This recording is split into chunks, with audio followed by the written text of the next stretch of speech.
Well, I think nagsa-suffer naman lahat kasi yung mga pasyente kasi hindi naman makapunta sa public hospitals dahil puno. So they are forced to enter the private hospitals. Do'n nagkakaroon ng problema. So hindi rin sila nakakabayad, so they stay in the hospital. Yun po ang problema natin. So ibig sabihin whether sinasabi natin whether you are in a 4 or 5-star hospital, kumikita. Hindi po yun, eh.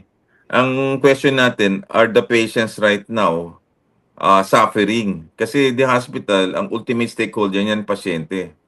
Ang pagkita tingin ko, ang hospitals naman business enterprise, eh. Ang question natin, are the patients right now suffering because of the energy crisis? Lalo na may PhilHealth defunding ka. Yun, I think gusto ko ng oo. I think lahat naman alam na ang hospital, is a business enterprise, 'di ba? And hindi mo naman sila masisisi kasi bumili naman sila ng mga equipment, nag-invest sila diyan, nangutang sa bangko, nag-a-amortize sila, they're paying their employees, they're paying the nurses, lahat.